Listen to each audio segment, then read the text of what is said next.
You're listening to the Hazard Ground Podcast, with service members from across the military sharing their stories of combat and survival. And now, here's your host, Mark Zinno. Welcome into the Hazard Ground Podcast. As always, we appreciate you joining us each and every week. Before we get started with this week's episode, which in part will highlight Black History Month as we are in the month of February. I know we've been teasing you for a couple of weeks. Here it is. Our announcement is finally here, and we want to share it with you. We have partnered with Killcliff. Killcliff is a veteran-owned energy drink company and one of the fastest-growing energy drink companies in America. Their products are off the charts great. I'm a personal user of them, and I 100% endorse you doing the same. In fact, their current CEO, John Timar, was a previous guest on the Hazard Ground way back in episode 78, so go check it out. But our partnership with Killcliff is now going to elevate the Hazard Ground to new heights that we haven't been before. As I mentioned, we're going to introduce video into our podcast, so you'll be able to watch and see our guests and interact with us throughout the podcast. We are going to have so much different content that we're going to start to explore. Killcliff's media arm is run by a man named John Brankus. If you are a sports fan, you may remember Sports Science. John Brankus was the creator and producer of that for ESPN. He's an incredible mind. He's going to be working with us side by side to help create new stuff for the Hazard Ground and new things for Killcliff. Again, this is a great company. I know these people really well. I trust them explicitly. And together, we want this partnership with Hazard Ground and Killcliff to take things just to different levels and become one of the most premier names in military-related podcasts in the country. And don't worry, the way you normally consume our podcast is still going to be the same. It's always going to be there for you. You're just going to get new platforms and new ways to consume what we're doing. So stay tuned. More information will be coming out along with our official press release and partnership with Killcliff. But again, if you are somebody who just consumes podcasts a certain way, whether it's on Apple, Google Play, Stitcher, Spotify, whatever it may be, that's still going to be there for you each and every week. Speaking of becoming one of the premier names, you can still help us with that. Make sure you guys leave reviews on Apple Podcasts still. Also leave a rating, hopefully a 5-star one if you really enjoy what you're seeing. But remember, it doesn't have to be a lengthy review. Just a note on how much you like the podcast, what you don't like, what we can do to continue to improve this for you. So Apple reviews, hit them hard. Subscribe to our YouTube channel, and you can hear and you'll be able to see all the podcasts coming up there soon as well. Don't forget about our Facebook, Twitter, and Instagram accounts at Hazard Ground Podcast. Make sure you're following us. And of course, our Amazon promotion. Go to our website, hazardground.com. Click on the Amazon button at the bottom of the homepage or on the sponsors tab. And remember, whatever you spend, we'll get a percentage of that, and we'll donate that percentage back to some of the great charities and organizations you've heard featured here on the Hazard Ground. And finally, now let's get on with this week's episode. Joining us this week is someone who served nearly 30 years in the U.S. Army and achieved the rank of Sergeant Major. Along the way, she held titles as a drill instructor and a master parachutist. She spent a lot of her time at Fort Bragg, North Carolina in the 82nd Airborne and the 18th Airborne Corps, and ended her career serving at the Pentagon. She has deployed to both Iraq and Afghanistan. She is currently the program director of the Atlanta chapter of a company called Merging Vets and Players that was originally started in part by one of our previous Hazard Ground guests, Nate Boyer, and she is Tonya Oxendine joining us on the Hazard Ground Podcast. Tonya, welcome, and thank you for being here. Oh, thank you for having me. I appreciate it. All right, so 30 years, long time in uniform, obviously, and you reached the highest enlisted rank. And certainly there's a lot of experiences and a lot of, things you went through in your career, both in uniform and out, that we definitely want to get to, and we'll get to MVP as well. But let's start back at the beginning and how and why you got in the military. So I joined the military a year after high school. You know, I grew up in St. Augustine, Florida. From the Sunshine State, the oldest city in the nation. And I lived in an area of St. Augustine. It was the west side. So we called it out west. So I lived out west, growing up as a young girl. And I knew from an early age that I was not going to stay in St. Augustine for a lot of reasons. One mainly being how my mother was treated. We grew up in an abusive household. She wasn't abusive to us, but men were abusive to her. She was a single parent raising me and my brother. Some of those, I don't want to use the word gentlemen, but some of those individuals, monsters I endured some things that as a young girl, no young girl or nobody, period, for that matter, should endure, especially not a young girl. So I knew early on that I wanted to leave St. Augustine. So I did. A year after high school, I joined the United States Army. I guess we can say running from some things or trying to make my life better, a little of both. When I joined the Army, not only me running from those things, I ran right back smack into them again. From male leaders, again, now a young lady, enduring some of those things that shouldn't have happened. And if your listeners are listening, they're probably saying, well, okay, let's read between the lines, or I'll just say it out. I was sexually abused as a child and sexually abused, in the military early on. After a point, started making rank and doing some things and started speaking up for myself and just to myself. Never shared that story until after I retired and went through therapy. So if we fast forward, to my career here a little bit, so many things. Not only because I was serving my country and absolutely loved what I was doing and taking care of America's sons and daughters, I also had the opportunity to do some challenging things like being a drill sergeant, being a paratrooper, being assigned in the 82nd Airborne Division, that high speed stuff. Again, just enhancing my skills and things like that. And a better way to serve my country, by taking care of soldiers. So after nearly 30 years, I retired in 2014 out of the Pentagon, and I had a promising career on the civilian side. Mm-hmm. And that's kind of when my life started to unravel, especially after the last deployment in Afghanistan in 2012. All right, well, let's go back a little bit. One, when you told your mom that you were going to join the military, what was her reaction to it? No one, my uncle, he was a Vietnam vet, but things were a lot different for them than it is for now, right? So I don't come from a military family, so to speak, because I didn't even know my uncle was in the military until I was in the military. She wasn't mad about it or anything. She thought that, hey, that's a good thing to do. You get to leave here. I'm happy for you because I don't want you to continue to go through. Actually, she didn't know, but I guess what she was trying to tell me, she didn't want me to go through the things that she had been through. Just living a hard life. We didn't have much growing up. We had to run an extension cord from my cousin's house to our house because our electricity would be turned off. Sometimes we didn't have water, and that's because my mom didn't have a job. It was just a job from here to there, and we were on food stamps, we were on welfare, and we're just trying to make it like most of our neighbors were. To that end, when you join the military that young and you come from austere conditions like that, did you get a better sense of home because you had some things the military provided you consistently that you didn't necessarily have before? Oh, absolutely. When I joined the military, they gave us, we had a different type of, the uniform changes over years, but, I thought was in heaven.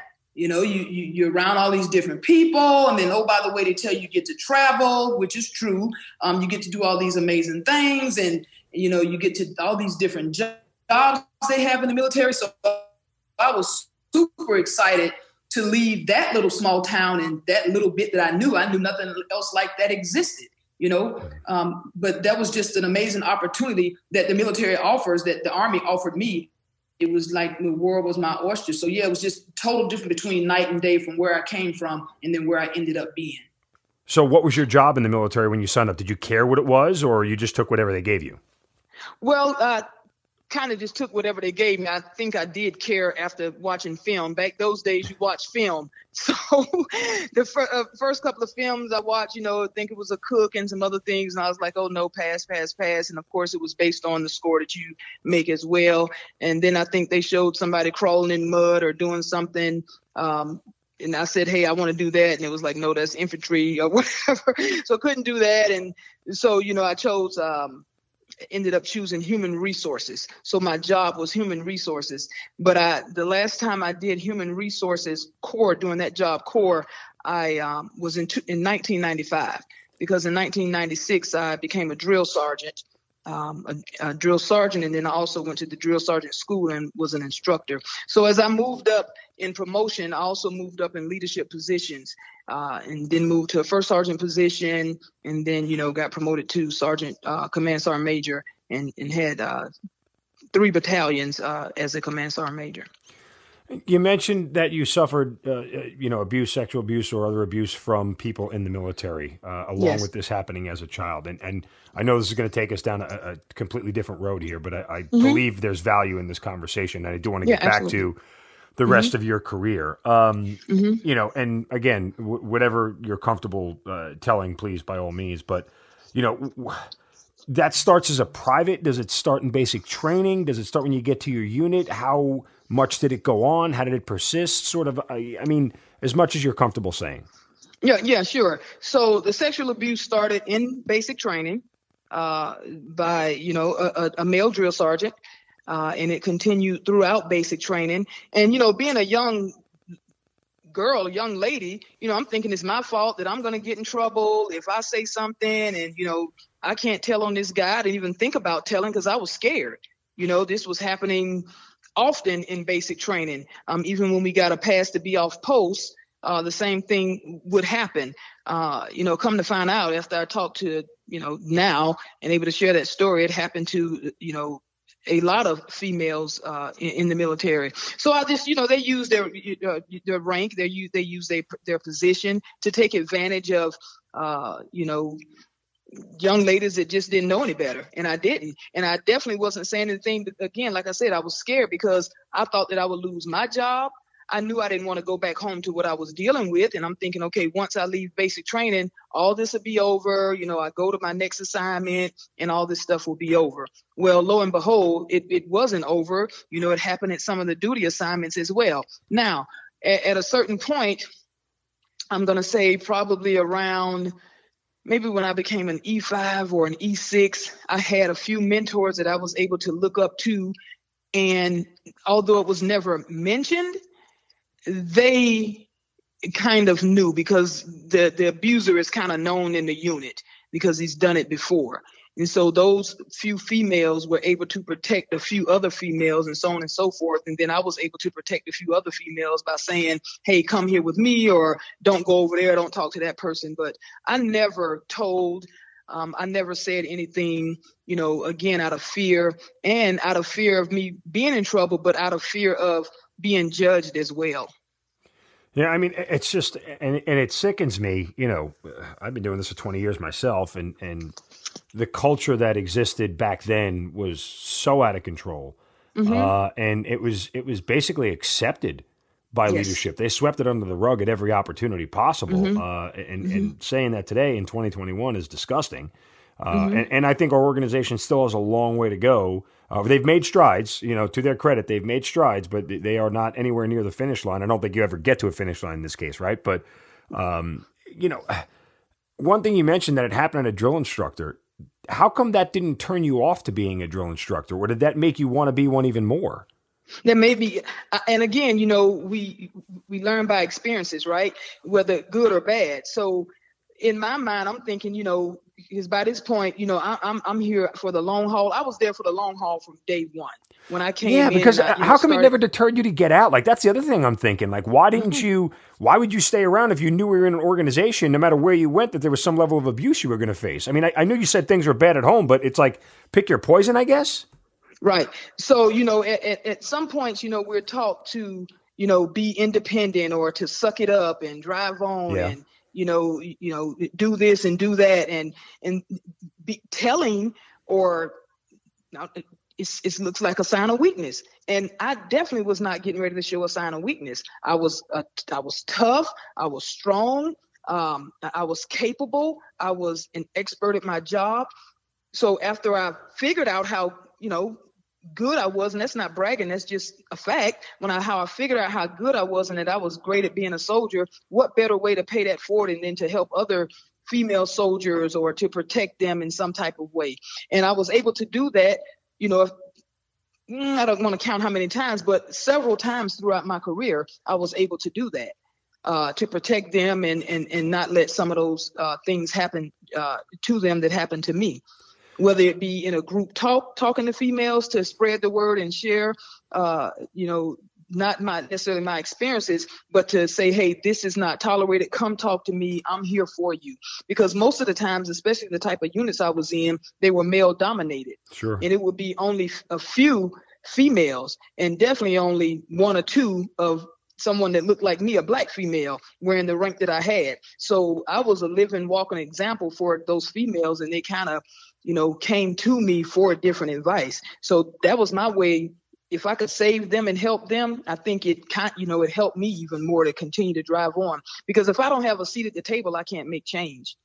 No, 100%. I wonder, how much did you encounter your peers as males who you suspected or thought, or if somebody brought it to your attention, now you, as you said, you're in a position to make change. You're in a position to do something about it, especially as you become an NCO and going forward.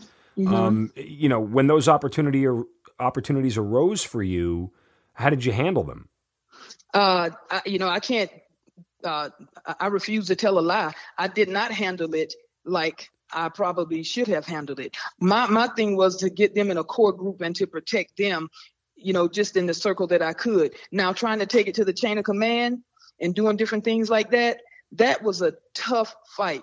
I know young ladies that have been sexually abused or sexually harassed, and people are promoted to lieutenant colonel, full bird colonel. They're still walking around in the military now. So what happens a lot of times, from my experience, that the military will, blame the female, and now she's either transferred or discharged, and then the guy, depending on their rank, is, can retire. Yeah. Because it is usually a senior. They can retire, or they are, kept in their position or move somewhere else, and then, they're promoted.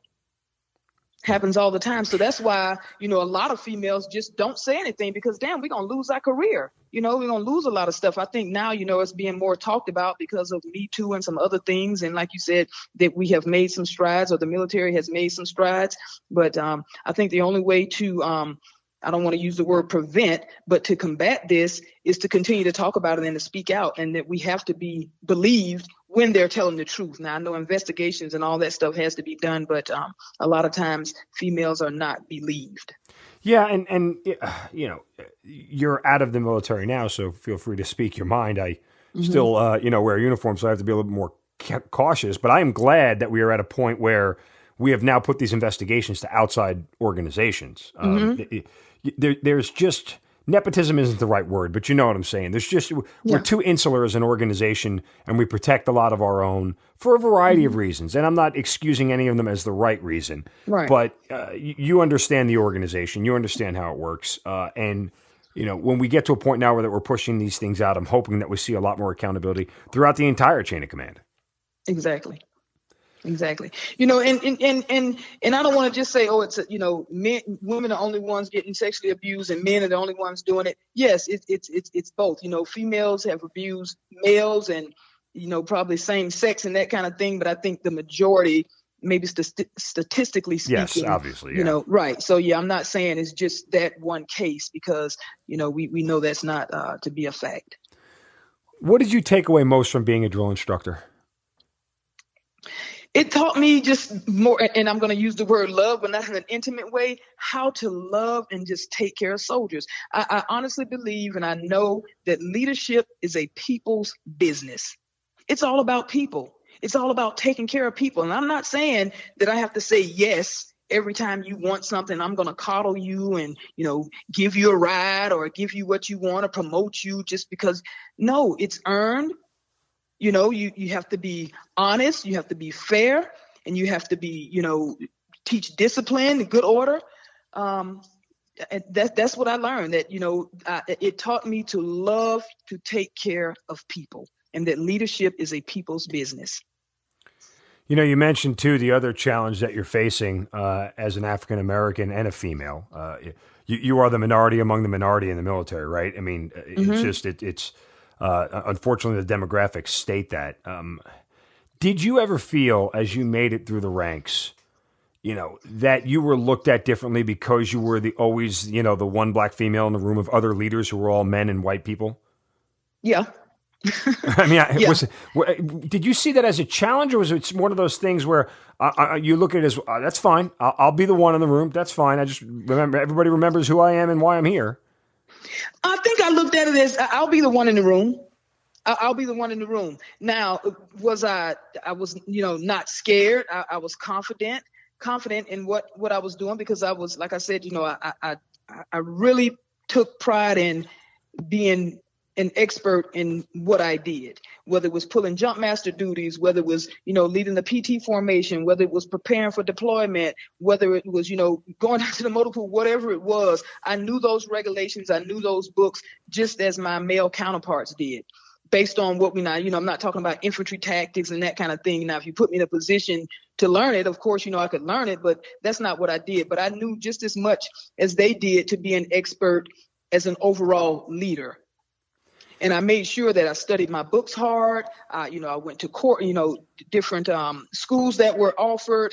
I stayed physically fit. And, I always used to say that I wasn't trying to prove myself to anybody. I was just being myself.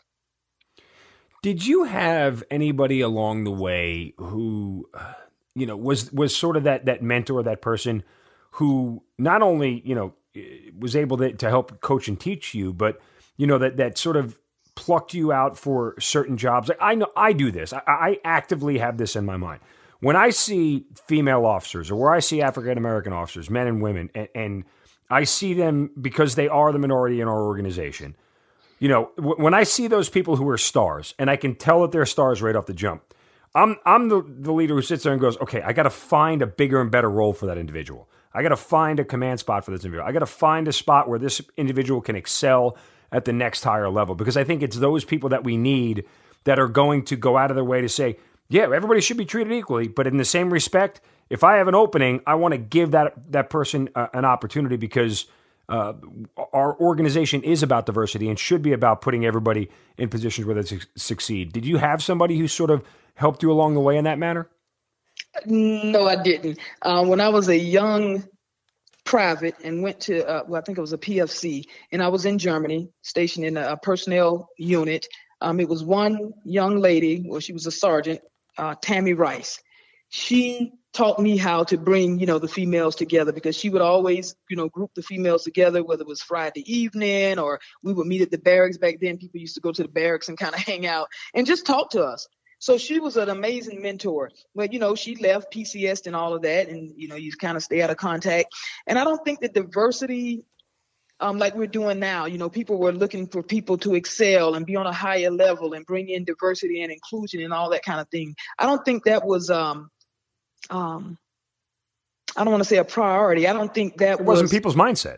Right. I don't think it was the mindset then. I just honestly don't. And again, with me being in those type of units that I was in, predominantly male dominated, they didn't want my black ass there, necessarily. Seriously. I mean, they like, oh, look at her. Who she thinks she, that kind of thing. So a few times, it was kind of set up for failure, giving wrong information on purpose, or different things like that, or, being trained by someone that would give me wrong information. And that's where my independence was always there, but, really got independent and kind of kept to myself and had to do things, on my own. I didn't trust to look out and say, hey, would you be my mentor? Now, at the end of my career, I had two great, amazing battalion commanders, Peter M. and both colonels, and Colonel Dave Leach. Amazing men, and just exactly what you just said, that's exactly what they did. They looked, some people, when you go in and you're doing a barracks inspection, you're looking for the dirt. They did not. And they taught me that as well, and I think it's in a book. I forget the name of the book, but when the coal miners go in, they don't look for the dirt, they look for the gold. And these two gentlemen, they looked for the gold, whether you was a black female, a white male, a Hispanic, it didn't matter. They looked for the gold. They didn't look for the dirt. Yeah. Again, I only know how I lead. I can't speak for other people, but I absolutely look for those individuals. And when I find them, it goes right in the back of my mind. I kind of store it. As soon as I have an opportunity for this individual, I'm going to speak up and let people know that this is somebody who deserves a shot. And I think, to some people, it'll sound like, well, why are you giving them a chance just because they're a minority? Because it's not that I'm giving them a chance they don't deserve. I'm just giving them a chance that they've earned. And I'm not doing it over somebody else, but those are the people in the recess of my mind that I put there as top of mind, and I just sort of rack and stack them as they come along. I mean, it's one of those things where all things considered, and I did this when I looked for company commanders. I flat out said to people who, were helping me look for candidates, I want a black female. Go find one. Get me somebody on the board. Get me somebody to interview who's a black female. Why? Because it's important to me to give them the opportunity to have a chance to succeed. And I think if we don't say those things, and I think if we don't ask for that sort of inclusion, then we're doing it wrong. And at the end of the day, I truly believe, at least in our organization, it's sort of a meritocracy, right? Like in a sense where those people will stand out. And if they stand out, then fine. I'll figure out who the star is in that interview process. But if I don't purposely include as many people as possible, then I think I'm doing a disservice to the organization, if that makes sense. Right. Absolutely. And that's why, I think we're, most of us are here to serve, and serve a bigger purpose than ourselves. And I mean, you absolutely said it, that, you purposely include those who have earned to be there. Yeah. It's just the mindset obviously has changed a lot over the years. So you were a drill instructor in the mid-'90s. When 9/11 rolls around, where are you and what are you doing? I was at Fort Bragg, North Carolina. I was the first sergeant at Fort Bragg, North Carolina. And when 9/11 hit, we were all down at the battalion, I think getting ready for a board. And I couldn't believe it, because I was getting ready for the board. I'm saying, hey, y'all need to, get in here. We got stuff to do today. And they said, hey, first sergeant, the Twin Towers just went down. And I come out in the S3 and I'm looking at the TV monitors, they're playing that thing again and again. I said, that has nothing to do with America. That's not us. I'm telling you. And then they said, first sergeant, that is in New York. Tears. I mean, everybody's already, because I just couldn't believe it. Right. I mean, what a shock. I mean, I'm sure everybody was shocked like that. That doesn't happen in America. Right.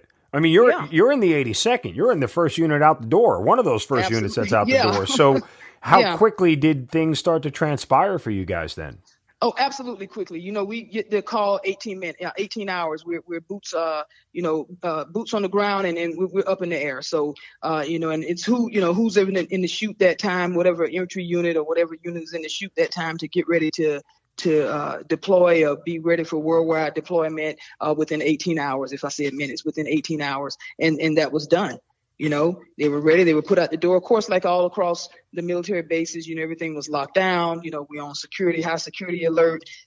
But they were up and out and ready to be deployed within those 18 hours. And that's what we trained for. Now, you don't actually get to your first deployment till Iraq, correct? Right. My first deployment was in Iraq, right, after 9/11. So when you have all this experience, you've been in uniform now for 12, 13, 15 years at this point in time, right? And now you're taking soldiers into combat. Did you feel like you were ready for this experience?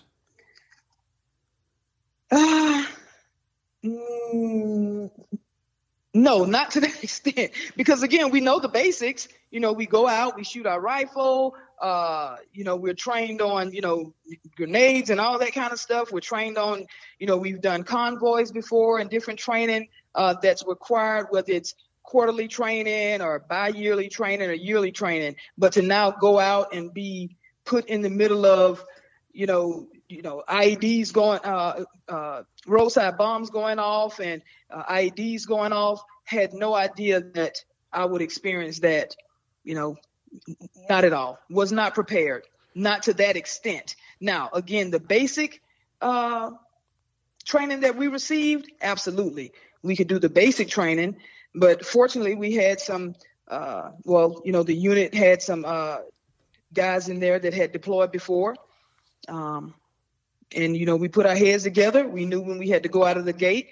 we put our heads together and we came up with different plans and what we had to do and how we needed to turn those vehicles around, because the villages and the streets were so small, and we had to be able to turn those vehicles around so that we can have a safe exit, entry point, exit point, and how we needed to guard the vehicles, how we needed to guard the small village that we were out there delivering things to or protecting at that point. We figured it out. It kicks in. It became like not second nature, but it became like second nature, because once we would go back in the gate, that's where we were able to get most of our training on what we needed to do by taking advice and guidance from some other soldiers. And me being the senior ranking, I was like, oh no, if you know how to do it, Staff Sergeant, let's talk about it. Let's do an AAR, right? Because, they've had the experience before. They were, had deployed or whatever before, or had been in different situations. You had seen obviously a lot of individual trauma in your life. And so you had gone through a wider range of emotions. Is there any of that that sort of emotionally prepared you for casualties and things in combat that happen? No, I can't speak for anybody else, but nothing prepared, not for me personally. We lost a soldier in Iraq, and when we were in Kandahar, that was the main hospital, and that's just kind of that was tough. That was tough. What were some of the things your soldiers came to you with, after you lose somebody in Iraq the first time, you're going through this experience? Can you recall any of the conversations that you guys had? We it was just, just so,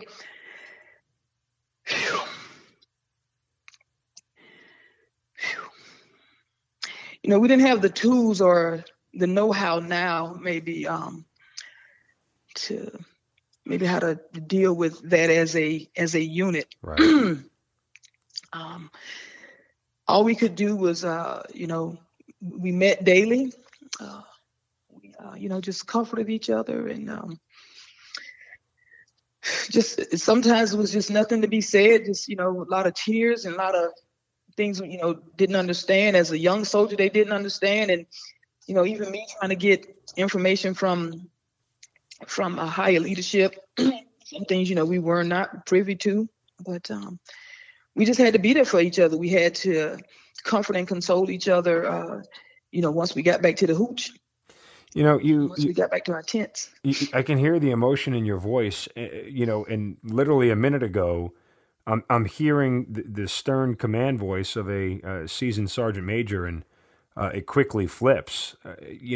For somebody who spent the better part of their career, not trying to prove yourself to other people, but you certainly had to hold up a certain, personal image to sort of keep up with everybody else because you were a black female throughout your career. Did you worry that some of those emotions, people might see you differently, or were you afraid to show them just because you didn't want your soldiers to see them? Like you understand? Like, is that any of those thoughts ever go through your mind? In the beginning, it did. But once we did a memorial service there. You got to stand fast and hold steady and for your soldiers. But it wasn't long after, and I'm not going to say a day or hours, but it was quickly after that. I think we probably became even stronger and tighter, and looking out for each other even more. Mm-hmm. Just that brotherhood and that sisterhood that you probably only see on teams, like, players and things like that. But it just, of course, it was a somber time, but I think it brought us together to know that we had to trust one another and take care of one another by any means necessary. So when we would be in the hooches at night, we would just all come together, and it would be a lot of quietness. I don't think we did a lot of talking back then. When that popped off, we didn't do a lot of talking, but it was you could just tell the room, it was just a different atmosphere. It was a different feeling. It was a different energy. We had the chaplain was there. So chaplain came by, talked to us, and that a lot of the soldiers didn't express their feelings. It was just a time just for us all to be together. It's so weird because you don't recognize it back then, but in hindsight, those quiet moments and everything, do you wish people had said more? Because we know now how much people being quiet ends up, boiling out and manifesting itself in other ways. You look back on those times, did any of that ever feel like, maybe we should have said more, maybe we should have talked more, things might have been different kind of deal, knowing what you know now? Yeah, absolutely. You can look back on that and say, I shoulda, coulda, woulda. And again, it's what we knew then, right? And I think now it's being done more. Some of those same guys that I served with, I still keep in contact with. They, we talk now. We've dealt with some things, whether it be PTSD, anxiety, depression, loneliness and all those things. And, we've talked about different things and, maybe we could have did this better or did that better. But to answer your question, I don't think we were equipped mentally enough to know or what to say or how to handle that somebody, will die. I mean, is it known like, we know, okay, somebody may die, but when it happens and it hits home and you lose a soldier, a battle buddy, it's just different. Yeah. You get back from that deployment, obviously there's a sense of accomplishment, but that loss sort of stays with you. Tough to balance that whole thing? It was tough to balance. Absolutely it was. So when I got back from deployment, redeployment, you go through all your redeployment things there. And then I quickly went to the Sergeant's Major Academy. So once I got back from deployment, I went to the Sergeant's Major Academy. And I think, because I was so busy and it was, so high speed, we was just quickly done. So when I did one thing, I dropped something, did another, dropped something, did another. I was just busy. It was time to go to the Sergeant Major's Academy, take care of business there, then go to my, get my battalion, take care of business there. So it's not like I forgot, but it's other things kept me so busy that I didn't have time to even not say suppress. I guess I suppressed it, not having enough time to think about. Decompress is the word. Right, to even think about what had happened, what was going on. In retrospect, do you wish you did? Again, no, hindsight being 2020. Do you wish you did decompress? Or do you think that, going to school sort of allowed you to refocus, per se? No. You need time to decompress. Absolutely, I agree that we need time to decompress so that you can refocus, so that you can now focus on something else.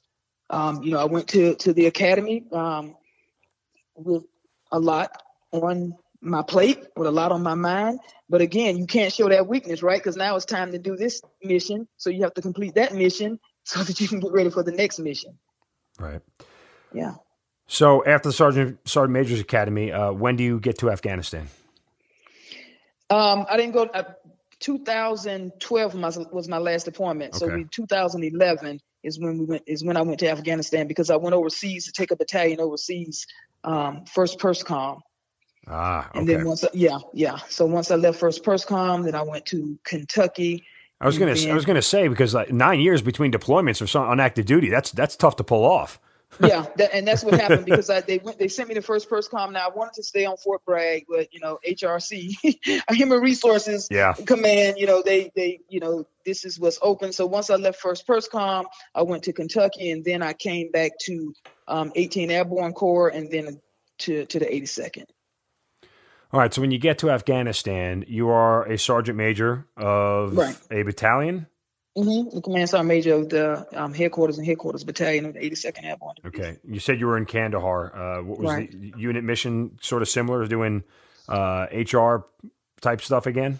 Yeah. So, the battalion, the 82nd Airborne Division, I was the battalion for the 82nd Airborne Division. So, we have our G1, our G3, our G4. So my battalion commander and I, we are in charge of all those division sections, right? Mm-hmm. So we, all deploy and we go over to Afghanistan. So, we oversee all of those departments and all those sections for the command in general. Completely different environment in Afghanistan than Iraq. Yes. And again, just not only from a terrain standpoint, but environment, conditions, everything is different there. How much of your Iraq experience, not only because again, it's different, but also because of the time that had gone in between, how much of your Iraq experience mattered when you got to Afghanistan, if any at all? Yeah, it mattered. The deployment experience matters. I guess I just meant from a mission standpoint, I guess. Yeah, no, absolutely. Yeah, it mattered. We just have to, we got more training. By this time, we've had the Afghanistan war. Now the OEF, OIF. So it's more training, more heavily trained on what is expected and what we have to do. Our mission is more explained more. We have the resources, we have the tools, we have the guidance on what needs to be done and what's expected. And I don't think all of that was given necessarily when Iraq first, happened. But now, we've learned, we overcome a lot of things. So we knew exactly what we had to do when going into Kandahar. Was this mission tougher in any way, or is it easier, or just different? It definitely wasn't easier. It may have, I know for me personally, it was tougher. In what way? Because when the soldier in Iraq, got killed, he was out.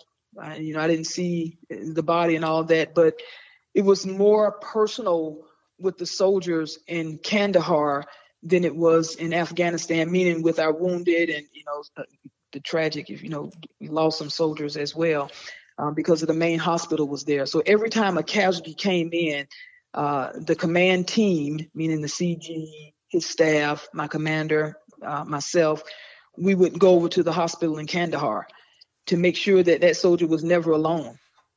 Sometimes the CG, if he was out on mission or out doing something and he couldn't make it, some of his staff would be there. But, we always made it a point that we did not want to miss a soldier being flown into Kandahar because if somebody didn't come, we wanted to make sure that soldier had somebody there with him. So just seeing a lot of that, our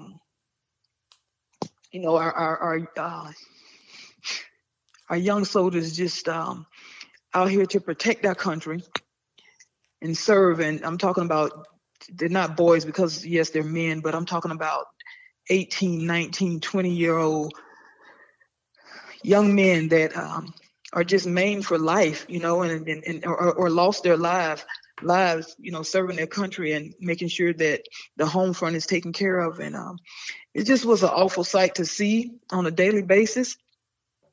We did go out of the wire.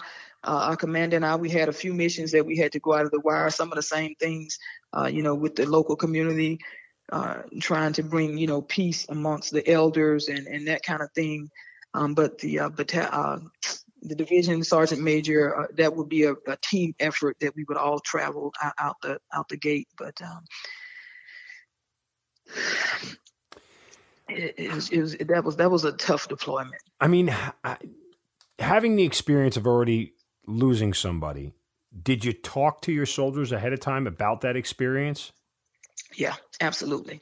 Was able to share that with them before we deployed, during the deployment. We had a battalion chaplain that was right there with us at all times. So it was, that part was it was able to maintain that better, and we were able to discuss it more, and it was okay. It wasn't frowned upon if we talked about that in a group, or if we, brought it back to the table to discuss it, over lunch or whatever the case may be. My commander had an amazing program that we built to be able to bring those soldiers together on a weekly basis to discuss their mission for their mission for the week. And just to talk about it. And not only was it, it could be an AAR, an after action review to talk about the ups and downs, but we wanted to be able to talk to them and see how they were feeling and what they were going through. Because, I think we had to redeploy not maybe a handful of soldiers that just couldn't deal anymore. And that was the best thing that we had to do, because we had to take care of them. And that's the best way to take care of soldiers, that, hey, that soldier needs to redeploy because the soldier's going to crack down here and they can't stay down range. Yeah. And we're able to find this out, with the help of the chaplain, with the help of, my commander and I and other leaders that's in the room talking about this.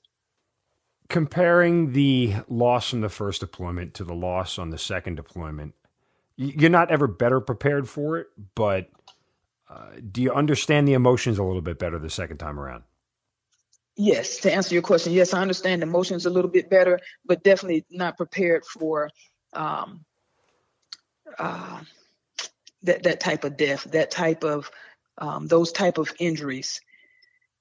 The IEDs and the roadside, they just it's terrible. I still struggle with that today. Mm-hmm.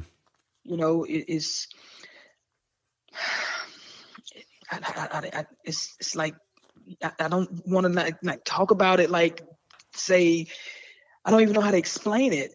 Like to be in a room where a soldier is a triple amputee, where a soldier had his dog tags in his boots, and his dog tags is in his rectum from an IED.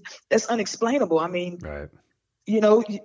So it's just I don't know. Yeah, I mean, again, it's there's nothing that ever prepares you for this experience. It's just there's no, even all the talking about it ahead of time in the world will never emotionally prepare you for what your mind does and how you process what you see and what you come across. Like there's no handbook, and everybody deals with it differently, and everybody responds to stimulus differently, and so there's not a cookie cutter way to come across this and give people, preparations. I mean, if you have kids, you know this, right? Like people could tell you about parenthood and experiences, and it won't be exactly the same, but it'll be similar enough that they get your point and they'll understand it. But this isn't the same thing, because right. Trauma and how people react to it, everybody handles it differently. And so, to that aspect, it doesn't get easier. That's why I say it's not easier, but it just makes you wonder if you're better equipped to handle it the second time around. I don't think, again, not seeing that, but then the second time around to see that, to witness the trauma, to witness the, what was done to their bodies. And what did give me, I guess, hope and a little bit of peace. We did a ramp ceremony for, our heroes, mm-hmm. and to know that they were, going home, just be able to go home to their family and stuff. So it's just tough to see that and to deal with that. So it's 100%. I mean, again, the emotion right now is warranted. It doesn't get easier. It never leaves you. And this is why we say repeatedly, it's a theme we talk about a lot here on the show, is that, whoever you were before you went to combat, that person dies. You're never the same person again. And the challenge is to be a different person, but one that is, better and well equipped to sort of, deal with the emotions and be able to talk about them. And the fact that you can to this point is a testament to the level of growth that you've had, Tonya. So I my heart breaks hearing you, obviously being emotional about it, but I think that you understand that these emotions are warranted and that it's the right way to react.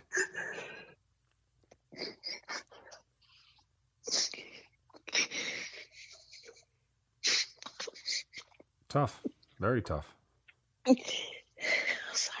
It's okay. I mean, you're not the first person who has had an emotional moment on this show, so you're not alone. And I'm glad that you're open enough to share it with us. I mean, that means a lot to me, and I know it means a lot to our audience. And there's somebody who's going to hear this right now and listen to it and understand what you're going through, or is going through something similar, and they're gonna take action accordingly because you've set the example for them.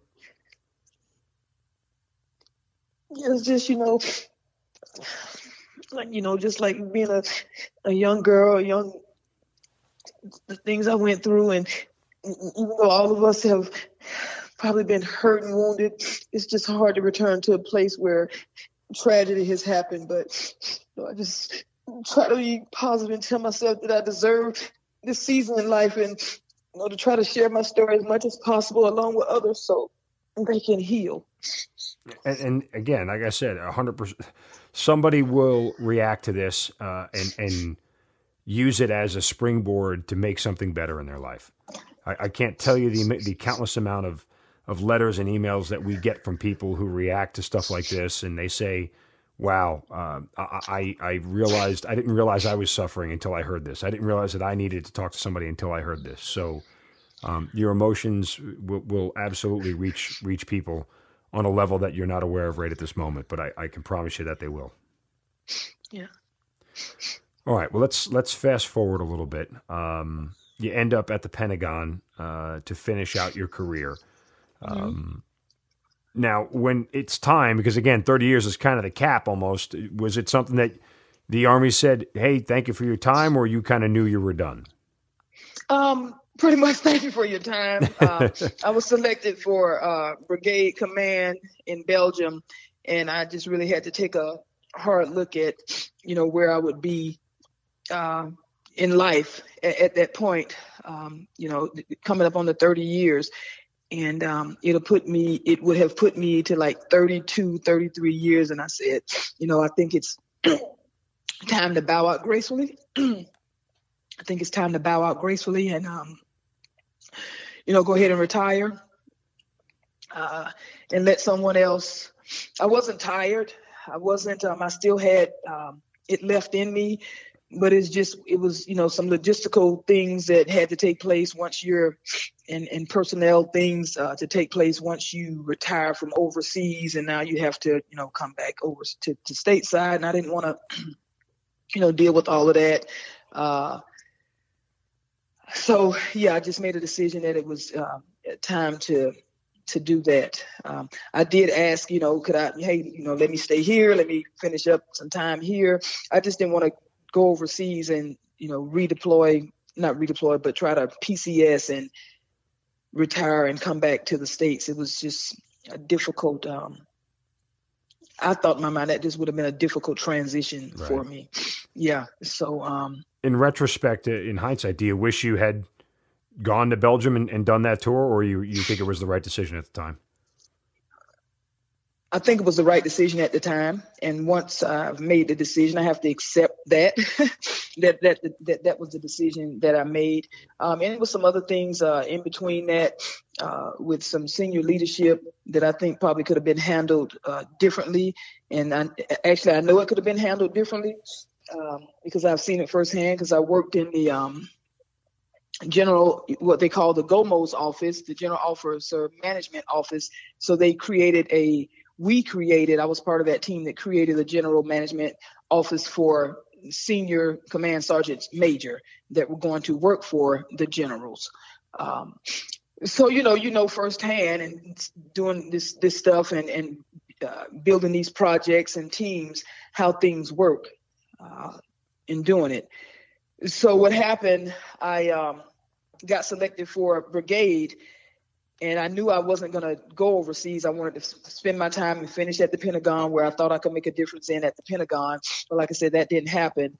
And when I asked hey, let me just stay here at the Pentagon, no, you can't stay here, blah, blah, blah. But, other people were getting favoritism, so to speak. And I wasn't asking for favoritism. Just, hey, give that to the next up and coming Sergeant Major, Command Sergeant Major that, has earned that, because I can stay here and do a better job at the Pentagon. So I retired.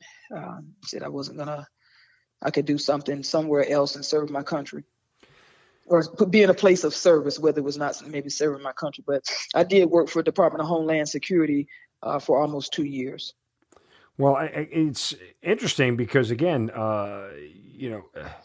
the next phase of your life isn't without challenges as well, right? I mean, you end up moving to, a new city. You're all by yourself, and you're kind of trying to figure out what's next, correct? Right. Yeah. So, and that's kind of what happened. Once we got back from that deployment, although my commander and I, were talking with the soldiers and doing that other stuff, it's still a lot that I didn't say, just would isolate my thoughts and not do a lot of things. And when I got back from deployment in 2012 and went to the Pentagon, I just was not myself. Like I said earlier, things just started to unravel. I was struggling with mental health. I had suicidal thoughts regularly. So I did seek help, mental health help, and was diagnosed with PTSD, anxiety, and I had years of severe depression after that. I mean, it was just really bad, and I still see a doc here at the Emory Hospital once a week for that. I'm just grateful for my mental health providers and some other programs. MVP, I know we'll talk about that a little bit later, and the Wounded Warrior Project just has been some amazing resources to help me stay encouraged and give me the skills that I need to, as you mentioned earlier, to refocus, because I was in a storm and I was being tossed around. Something terrible. Did anybody have to convince you to go see somebody, or you made that decision on your own? Like I mentioned earlier, asking for help was not a skill, that right. I was encouraged to use often, especially after achieving so many leadership positions, being promoted in the Army. So it was kind of unknown to ask for help. But I knew deep down that I needed help after I came back from that deployment. It just brought up so many different memories and different things that was going on in my life.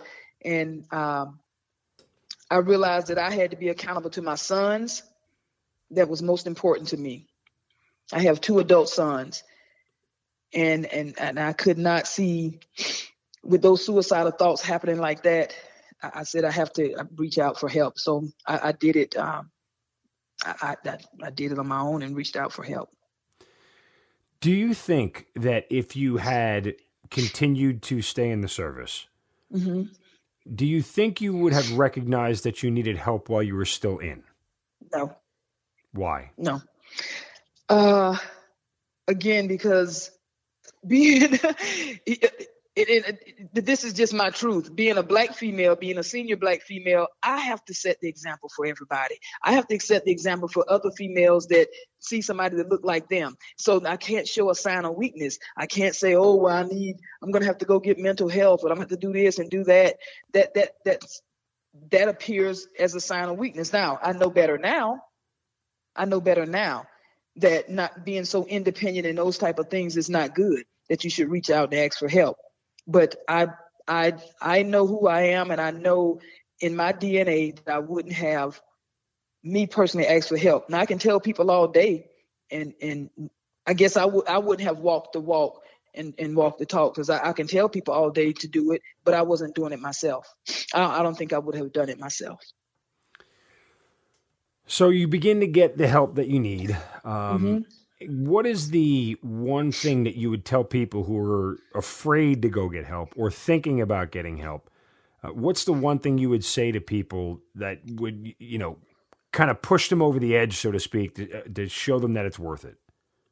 Yeah, I'm going to tell them that I know firsthand about challenges that veterans, that military people face. And although you may, put on the facade and try to be positive every day, that doesn't mean that every day is guaranteed to be good. So I would want people to know, especially our military personnel, that it's okay to ask for help. Like when we don't ask for help, we can't help others if we don't get help. It's hard to do, but we have to put in the effort. And that's the first step, is putting in the effort to go out and ask for help. And don't be so independent. Don't isolate yourself and be independent. Reach out and ask for help. Absolutely. No, I think it's definitely advice that people should, heed, because it's usually the first session that's the hardest one to do, right? They seem to get easier after that. Yeah, it does, because it's several, and I don't want to say the first, but several sessions, I'm probably saying months, but I'm telling you, the providers that I had, and probably some others, they're just experts and they're good at what they do. And they take their time and they say it's okay. And they'll say, I'll see you next week, or I'll see you in how many days. And you come back, and sometimes a lot isn't said, but you go back and it gets better and it gets better, So I would say go back. And if you're in that corner and you're scared in this, just keep going back. Again, I know firsthand that it does get better. And, don't be in that corner alone, because asking for help is not being a burden or weak. it means you're doing something for the team. And damn, the team needs you. Let's talk about MVP. Ultimately, you end up here in Atlanta. And Merging Vets and Players begins in December of 2018. And I was one of the people there at that very first session. And it was an incredible experience. This is a very, very good organization. And MVP is Merging Vets and Players. And it was, as I mentioned earlier in the introduction, that it was started by a former guest on the show, Nate Boyer, along with Jay Glazer, who is a Fox Sports NFL reporter, NFL insider. And so they come together with the idea of that, professional athletes also have that void after they take off their uniform for the last time, just like military members do after we take off our uniform. For people like you and me who have spent decades in a uniform, it sort of becomes your identity. You're not sure who you are after that uniform comes off and what you're supposed to do. And, there's no formation to get to. There's no one to lead. There's nobody to tell what to do. There's nobody to tell me what to do. And all of a sudden you're just kind of sitting in this world figuring out, what is next. And so they took those two sort of ideals that professional athletes and veterans are struggling mentally with transitioning into the next phase of their life, and Merging Vets and Players is born. Ultimately you end up becoming the program manager for the Atlanta chapter. So just kind of tell me how that whole process came to be, that you ended up with that job, because I know that you were a person who just showed up to MVP events like I was back, when they first started, and all of a sudden now you're running the whole thing in Atlanta. Yeah. So, and that's what happened. I was a member at first. And then we had some transition within MVP, the Atlanta chapter. We had an amazing program manager, John Sterling, who was the program manager for the Atlanta chapter. And John has he started his own program and started his own initiative here. So, he's no longer with him. He's doing bigger and better things, again, helping veterans continue to serve. And then when John stepped down and started doing the things that he's doing. I volunteered. I said, hey, I don't want to see until you guys can find somebody. I'll volunteer and help run program. So I volunteered from March until September. And then they, asked if I would like to come on full time. And they went through the vetting process and said, hey, don't just pick me because I'm here and volunteering, but, let's go through the vets. Anybody else, would like to have the job. So they went through their vetting process and all of that, and ultimately, chose me.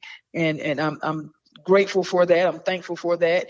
Just as you mentioned about Merging Vets and Players, Nate Boyer and Jay Glazer came up with this amazing idea and created this concept of empowering combat veterans and former athletes, connecting them through common bonds of physical fitness and then peer-to-peer support, opening up about communicating and encouraging personal goals and self-awareness. And that's what we do we do it once a week here in the Atlanta chapter. Now, we were in the gym doing it, but now because of COVID, we do everything virtually. And we have 5 chapters, New York, Chicago, Las Vegas, Los Angeles, and then the Atlanta chapter. And we're hoping to have one in each city, but right now that's how we do it. And now it's broken down by region. So I have the entire Southeast region. Yeah, look, impressive. It's an amazing organization, and I know people from top to bottom. JC Click, who's the national director, is also a former guest here on the podcast. So we've been through many of the MVP coalition from top to bottom. Yeah. But it absolutely, and it's an organization that's growing. Like you said, they're only in certain cities right now, 5 chapters, but they're looking to branch out. What's one of the things about being an MVP every day that sort of, I guess, brings you back to that whole command sergeant major role, or puts you back in feeling like you're in charge of folks again? Is that a good feeling? Amazing feeling, right?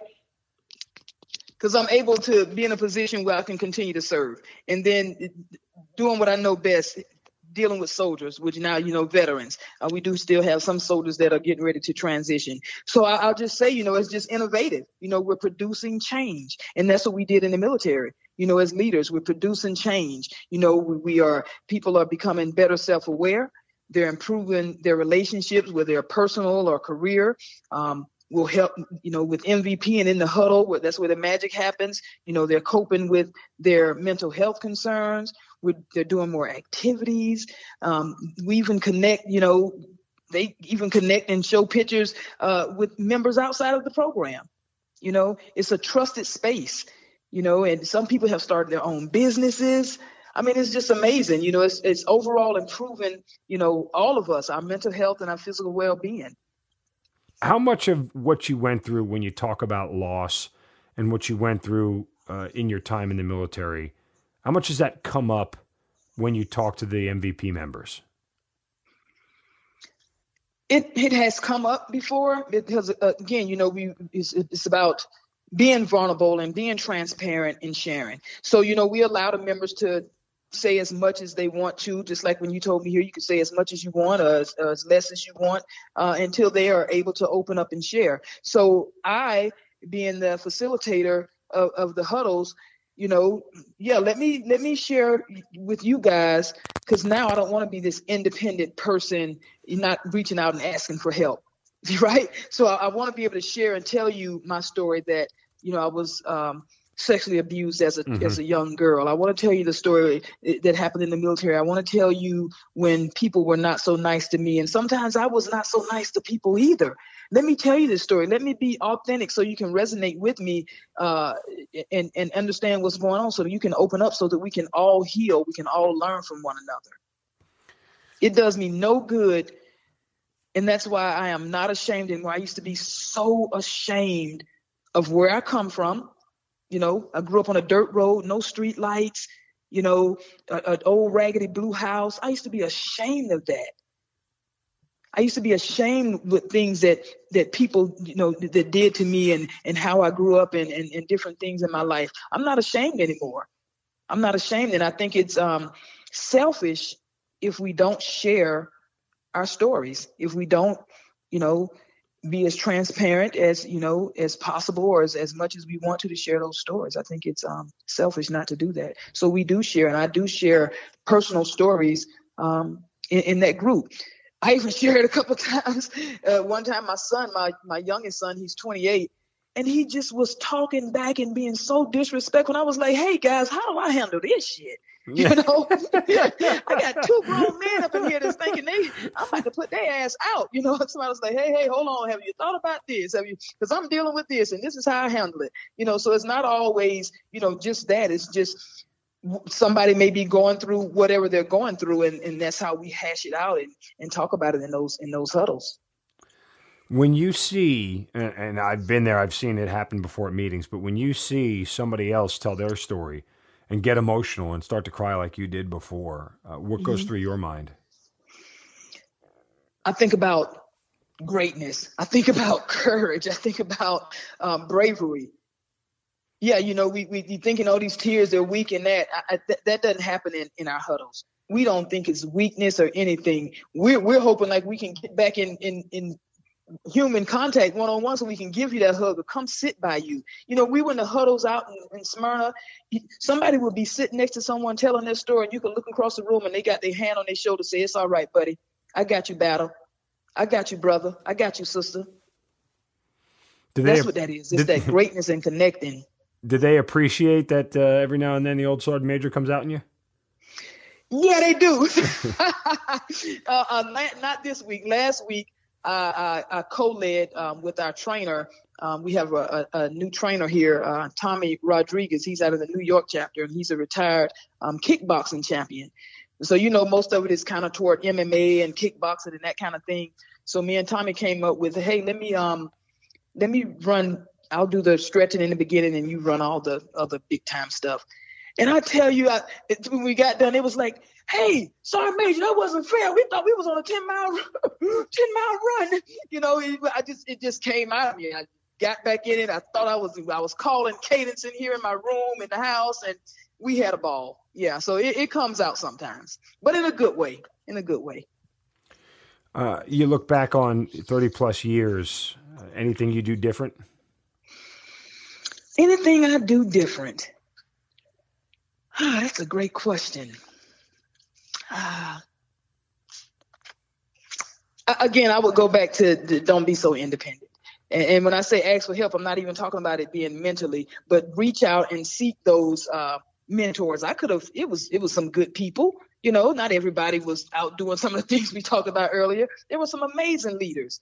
I could have said, hey, you mind showing me the ropes on this and how it really works in division and how am I supposed to be coming up in here instead of me trying to figure it out on my own, learning the hard way and, had to be called to the carpets a couple of times by division CSM. Like, what the hell you think you're doing? That ain't how we do things in the 82nd, or learning better of how to, sharpen my leadership skills instead of just the hands-on, sometimes doing it my way. I could have reached out and I should have reached out and asked for that mentor because I saw plenty of them out there. I was too damn stubborn to do it. I ask this question to a lot of people, but what would Sergeant Major Oxendine tell Private Oxendine right now? Wow. Speak up. Don't isolate your feelings. That it's all going to work out. Yeah. In retrospect, knowing what you know about how the military would have handled some of the allegations of sexual harassment, sexual assault that you put forward about what had happened to you, would you still back then wish you had come forward when it happened, or do you think it would have changed your life in a way that put you down a road that would have led you somewhere completely different?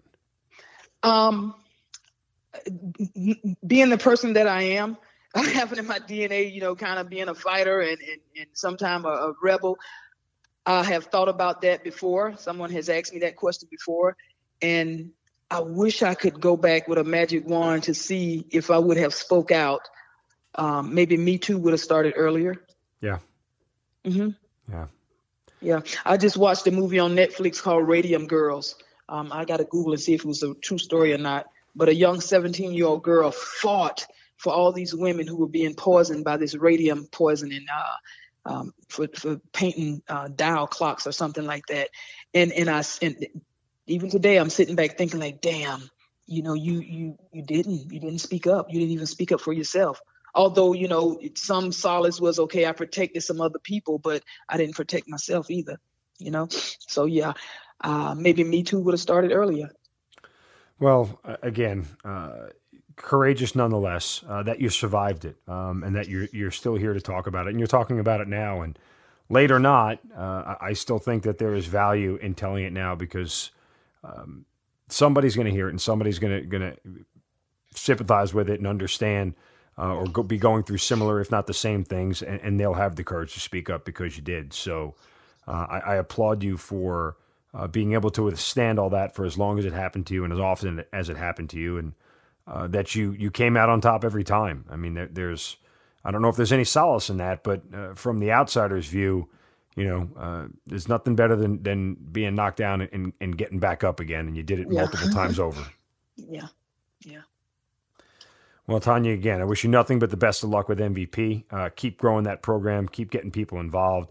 Keep being a positive voice, not only for women, but for everybody who is struggling with anything. A positive voice in the mental health area, which clearly you have told us that is something that is incredibly imperative to not only your individual growth, but again, as you help other people and other veterans, that translates, right? I mean, right. The fact that they know you're going through it and you're so open about it means that they can do it too. And so I wish you nothing but the best of luck with that, and obviously continued success in your personal life. I know you've got kids still that you're running around to, and you're a grandmother now as well. You look great for being a grandmother. If you guys go to the MVP website, you'll see Tonya's picture there. That ain't no grandma.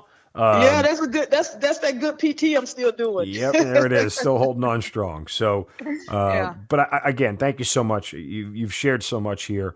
The emotion, the honesty, and everything I know is a value to our audience. And again, I promise you, it'll reach somebody. It absolutely will. And I know it'll be tough that we kind of peeled the Band-Aid off some of these wounds a little bit, but right. The scars remind us of where we used to be, right? Exactly. Yeah, I want to thank you too for, Mark, for having me on and continuing to do what you do, continuing to serve and share the service member stories, across the military, of our survival and just, fighting for resilience and that kind of thing. So you're doing an amazing job as well, continuing to serve in this capacity through this podcast. Well, thank you. We certainly appreciate it. And most of all, Tonya Oxendine, thanks for being part of the Hazard Ground. Thank you. You've been listening to the Hazard Ground podcast, hosted by Mark Zinno. If you have an interesting story to tell and you'd like to be on the show, send us an email at producer@hazardground.com. And if you like the show, don't forget to subscribe, rate, and review on Apple Podcasts. Thanks for listening. We'll see you next time.